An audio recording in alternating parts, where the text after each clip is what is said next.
Guys, आज इस video में मैं आपको बताऊंगा कि शर्ट में या कमीज में कफ कॉलर कैसे बनाते हैं, गुम करके कफ कॉलर कैसे लगाएं।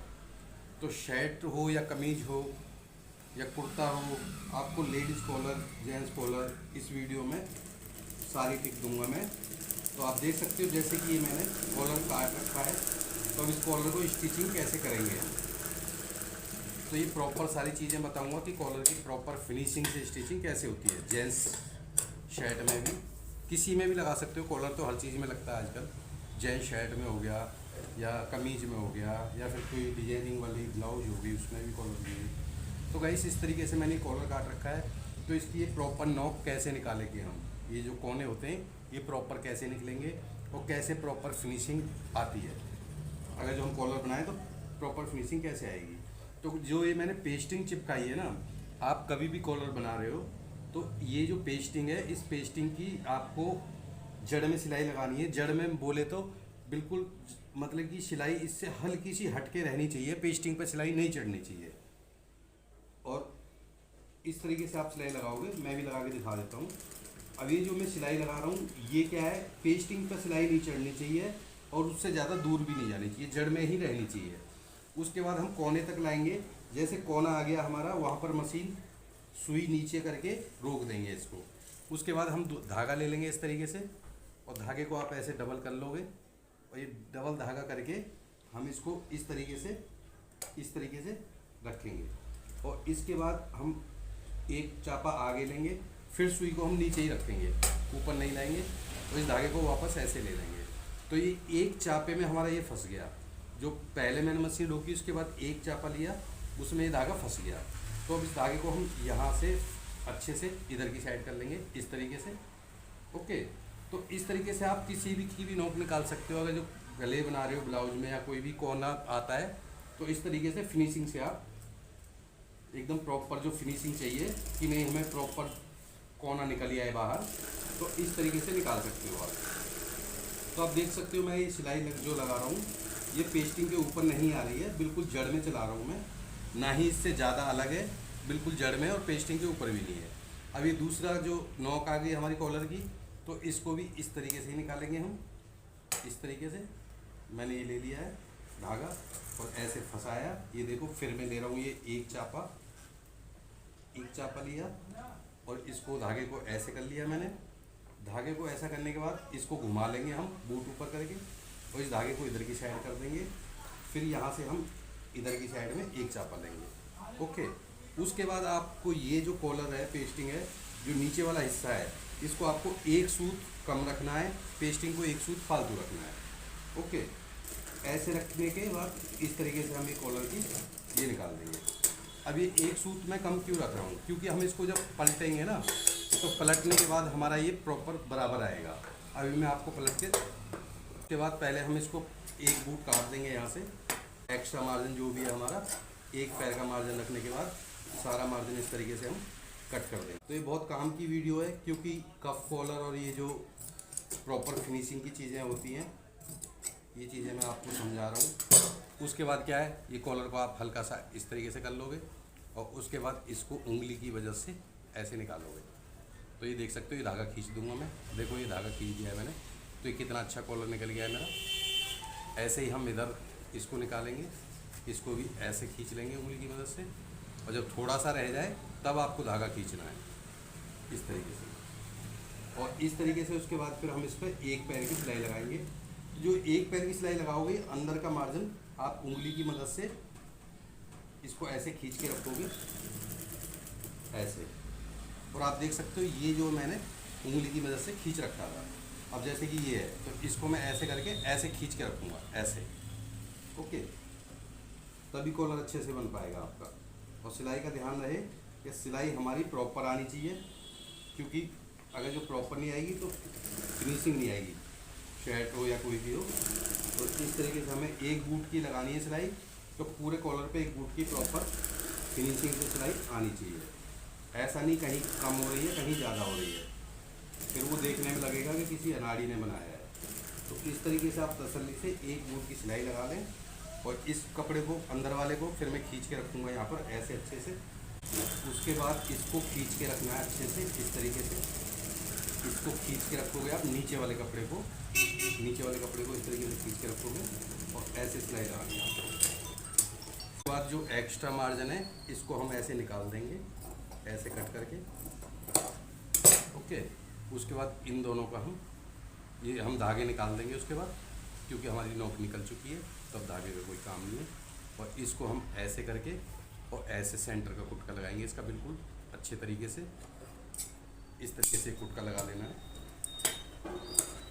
कुटका लगाने के बाद जो ये हमारी बैन है इस पर कुटका लगा हुआ है, इसको बैन बोलते हैं और इसको कॉलर बोलते हैं। तो इस बैन को इसके ऊपर रखना है, इसमें कपड़ा रखना है हमें एक पैर एक्स्ट्रा चिपकाने के बाद, और इसमें कपड़ा नहीं रखना है, इसमें हमें जड़ से ही काट देना है, पेस्टिंग के ऊपर ही सिलाई आएगी और इसमें पेस्टिंग के ऊपर सिलाई नहीं आएगी। तो इस सेंटर को दोनों को अच्छे से मिला लोगे और इस पर कभी भी एक बार में सिलाई मत मारना, इस पर हाफ हाफ करके ही सिलाई मारना, जिससे कि हमारा जरा सा भी इधर से उधर ना हो। बहुत सावधानी रखनी होती है कॉलर बनाने के टाइम पर, जिससे कि हमारा प्रॉपर फिनिशिंग आए, प्रॉपर चीज़ें बैठे। उसके बाद ये देख सकते हो मैं इधर भी सिलाई लगा लूँगा इस तरीके से, और ये सिलाई लगाने के बाद आपको ये मार्जिन बिल्कुल बराबर बराबर दोनों साइड में इस तरीके से मैंने दे दिया है, तो इस तरीके से हाफ बन गया है। उसके बाद हम एक कपड़ा और लेंगे इस तरीके से, ये वाला, और इस कपड़े को हम इस तरीके से यहाँ पर रखेंगे इस तरीके से, और इसकी जड़ में सिलाई लगाएंगे। जैसे हमने कॉलर पे सिलाई लगाई थी वैसे ही इस पर सिलाई लगानी है। आपको पेस्टिंग पर सिलाई नहीं चढ़नी चाहिए और सिलाई एकदम गुलाई से लगनी चाहिए, और इस तरीके से ये प्रॉपर सिलाई लग जाएगी। और यहाँ से बड़े अच्छे से घुमाना है हमें इस तरीके से। तो ये देख सकते हो मैंने प्रॉपर सिलाई लगाई है इस तरीके से। अब इसको हम एक, इसमें जो एक्स्ट्रा मार्जिन है उसको हम निकाल देंगे, जो थोड़ा बहुत फालतू है हमारा उसको काट के हम निकाल देंगे, जिससे कि हमारा फिनिशिंग अच्छे से बैठे और कॉलर की अच्छे से फिटिंग आए। तो ये सिलाई मैंने इस तरीके से, इसको फिर हम पलटेंगे इस तरीके से। जेंट्स काम है, जेंट्स काम में थोड़ी मेहनत ज़्यादा होती है। आप चाहो तो इसको प्रेस से बिठा सकते हो और चाहो तो ऐसे नखून से भी बिठा सकते हो। तो हम हमेशा नखून से ही बिठा लेते हैं, क्योंकि इसको प्रेस से बिठाएंगे तो टाइम वेस्टेज होगा। नखून से बिठा के इस तरीके से मैंने कॉलर बनाया। अब इस कॉलर को यहाँ से हमें एक पैर एक्स्ट्रा इस तरीके से काट लेना है। आप किसी में भी चढ़ाओ, चाहे कुर्ती में चढ़ा लो, शर्ट में या कुर्ते में, जेंट्स शर्ट में, जेंट्स कुर्ते में। तो कॉलर बनाने की विधि ये है। अब इसको मैं स्टिच कैसे करेंगे हम उसका भी बता देता हूँ। तो उसके लिए आप इसको ऐसे मिलाओ, ऐसे देखो मेरे चेक कर लो मिला के, मेरा सब कुछ परफेक्ट आ रहा है। इसके ये कोने भी परफेक्ट आ रहे हैं, ये वाले भी परफेक्ट आ रहे हैं, ये वाले भी परफेक्ट आ रहे हैं। तो इस तरीके से मिला के यहाँ पर फिर हम सेंटर का निशान लगाएंगे इस तरीके से, और ये सेंटर का निशान लगाने के बाद यहाँ पर एक चाक का निशान लगा लेंगे इस तरीके से।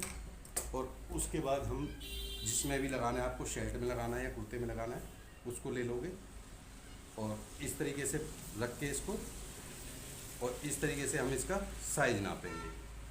तो ये देख सकते हो मेरा हाला परफेक्ट आ रहा है, हाला इसको बोलते हैं। और कम आ रहा होता तो मैं इसको छांट लेता थोड़ा सा, बाकी परफेक्ट आ रहा है। तो इसका सेंटर पे निशान लगाओगे यहाँ पर इस तरीके से। उसके बाद यहाँ से यहाँ पर रख लोगे, और ये जो इसका तीरा है, एक तीरे का निशान लगा लोगे यहाँ पर। तो इस पर 3 निशान लगेंगे हमारे कॉलर पे इस तरीके से।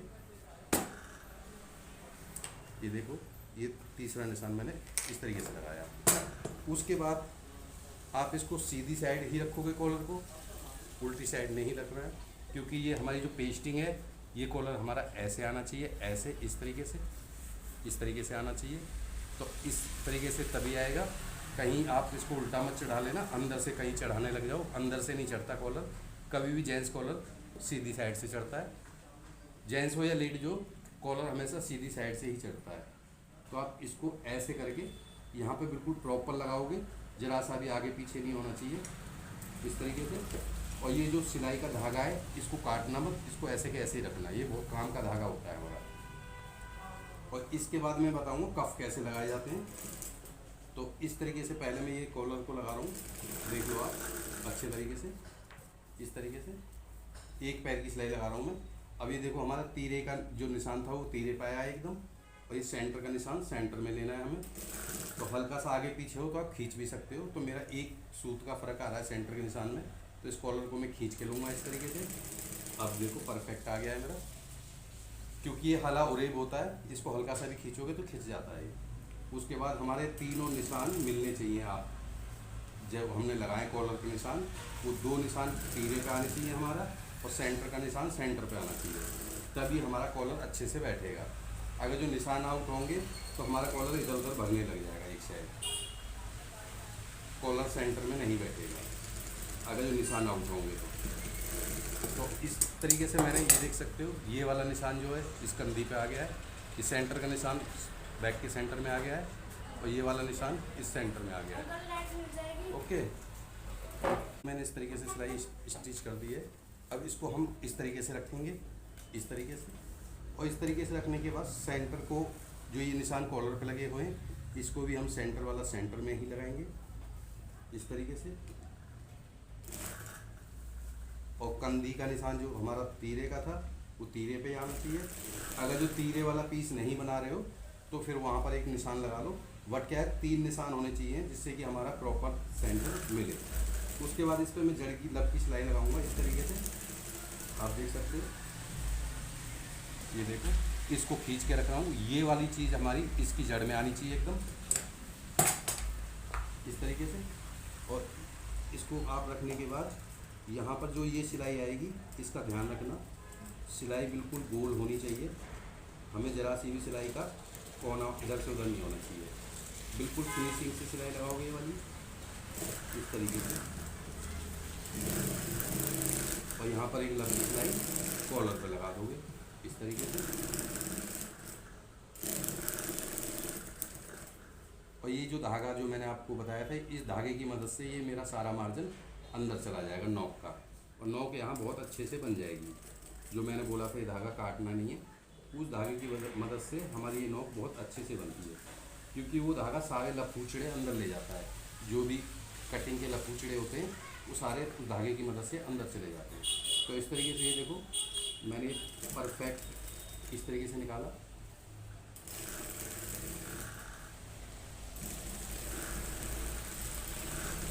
तो ये हमारा कॉलर लग चुका है पर एकदम प्रॉपर बढ़िया तरीके से। आपको मैं दिखा देता हूँ धागा काटने के बाद। ये देखो एकदम प्रॉपर फिनिशिंग की तरीके से। ये देखो कितनी प्यारी हमारा ये नॉक भी बिल्कुल परफेक्ट निकली है, ये नॉक भी परफेक्ट निकली है। ओके, तो इस तरीके से आप कॉलर लगा सकते हो। इसको हम इस तरीके से प्रेस से फोल्ड कर देंगे तो ये हमारा कमीज का कॉलर हो जाएगा। ओके, देख सकते हो कितना अच्छा कॉलर बनाया। ये देखो अब ये प्रेस व्रेस होगा तब बैठेगा। ओके, आई होप आपको समझ आया होगा। तो इसी तरीके से अब मैं कफ भी बता देता हूँ आपको कि कफ कैसे चढ़ाएंगे। जैसे कि आपको किसी ड्रेस में कफ लगाने हैं या फिर शर्ट में ही लगाने हैं, तो कफ लगाने का तरीका ये होता है कि आप ये 2-2.5 इंच 3 इंच जितना भी कफ रखना है उतना कफ फ्यूजिंग पर काट लो आप। मैंने ये फ्यूजिंग पर नहीं, मैंने तो ये पेस्टिंग पर काटा है क्योंकि जेंट्स शर्ट है। और इस तरीके से मैं इस पर सिलाई लगा लूँगा एक पैर की।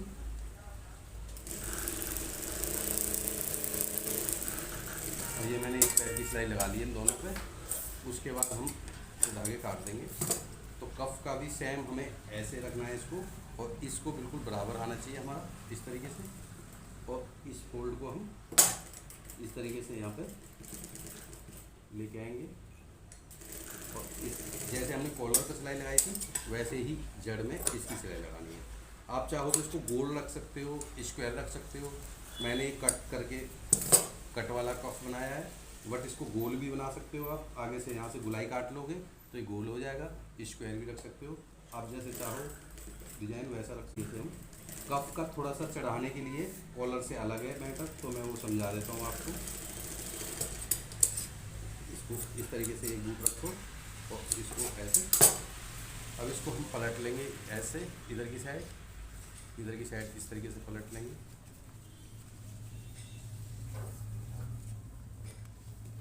पलटने के बाद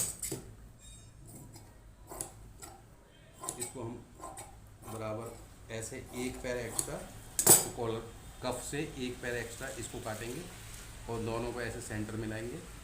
और सेंटर मिलाने के बाद इस तरीके से आप एक तुक्का लगा लेंगे इस तरीके से।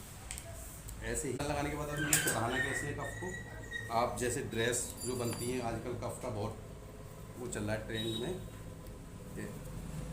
बाजू कफ वाली बाजू बहुत ज़्यादा चल रही है इस टाइम। तो आप इस तरीके से चढ़ाओगे। ये मैं कुर्ते पे चढ़ा रहा हूँ, बट क्या है कमीज पे चढ़ा रहा हूँ ये वाले कफ में। बट क्या है आप किसी पे भी अगर जो स्टिचिंग करोगे, ड्रेस पे करो, किसी पे भी करो, तरीका यही होता है प्रॉपर। और इसको हम थोड़ा सा ऐसे लेंगे, जो हमारी चौक पट्टी है इसकी साइड में हल्का सा झुकाव रहेगा इस तरीके से, और इस पे भी हमारे यहाँ सेंटर का एक कट आ जाएगा। ओके, अब दूसरी बाजू हम आमने सामने रखेंगे इस तरीके से, इस तरीके से आमने सामने बाजू रखने के बाद अब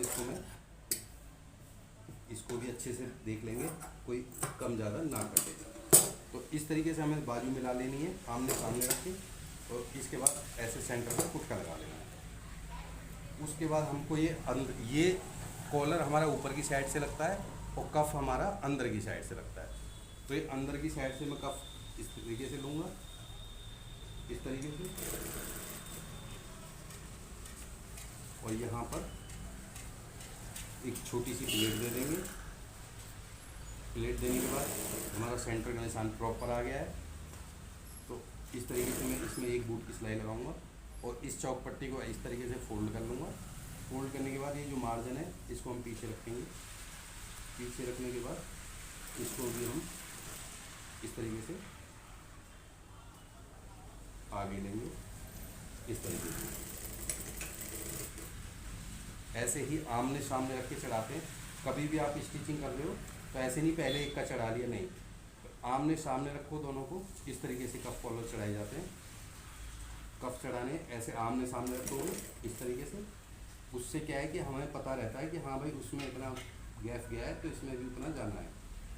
और एक चढ़ा दोगे तो फिर दूसरे का फ़र्क आ जाएगा। तो इस तरीके से आपको आमने सामने रख के सिलाई लगा लेंगे इस तरीके से। और जो प्लेट है उस प्लेट को हम डाल देंगे इस तरीके से।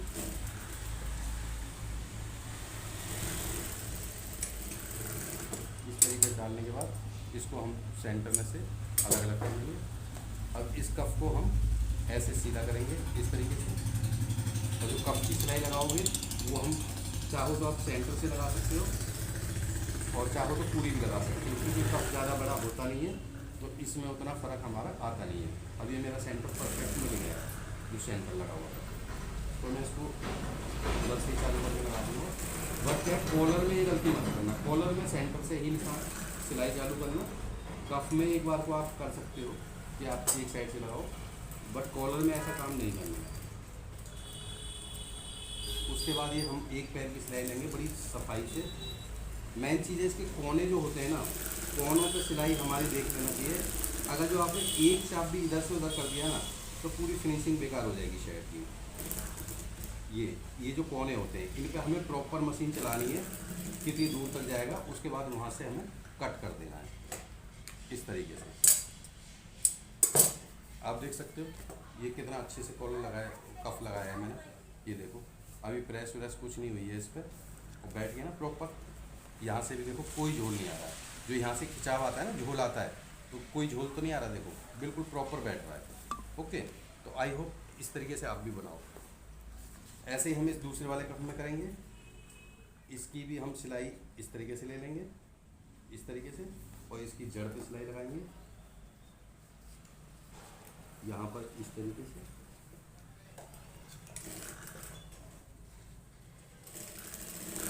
इस तरीके से लगाओगे और सेंटर देख लेना, सेंटर मिलना चाहिए। जैसे मेरा तो सेंटर परफेक्ट आ रहा है जो मैं चढ़ा रहा हूँ इस कफ को।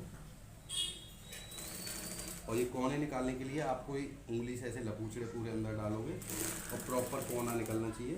और कोने पर हल्का सा हम पक्का करेंगे इस तरीके से। उसके बाद हम यहाँ पर एक बूट की सिलाई लाएंगे इस तरीके से। और हम कोनों का खास ख्याल रखेंगे जिससे कि एक चापा भी हमारा आगे से पीछे ना जाए।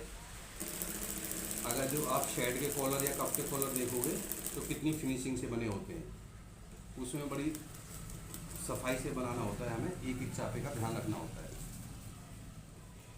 तो इसमें भी आप एक एक चापे का ध्यान रखोगे। इसी तरीके से देख सकते हो मेरा ये कॉलर, ये कप भी परफेक्ट है। आपको मैं दिखा देता हूँ, ये देखो ये भी प्रॉपर परफेक्ट मेरा कप लग गया है। ये देख सकते हो आप, इसमें कोई हमारा झोल नहीं है, कुछ नहीं है। एक ये हल्की सी हुआ है प्लेट, अभी इस पर प्रेस व्रेस कुछ नहीं लगाई है मैंने। ओके, तो ये देखो हमारा ये बिल्कुल सही से बैठ रहा है, ये सब सही से बैठ रहा है। तो आप देख सकते हो कि यहाँ पर कोई झोल झाल नहीं है, ये कप हमारा बिल्कुल फिनिशिंग से बैठा है। ठीक है ना।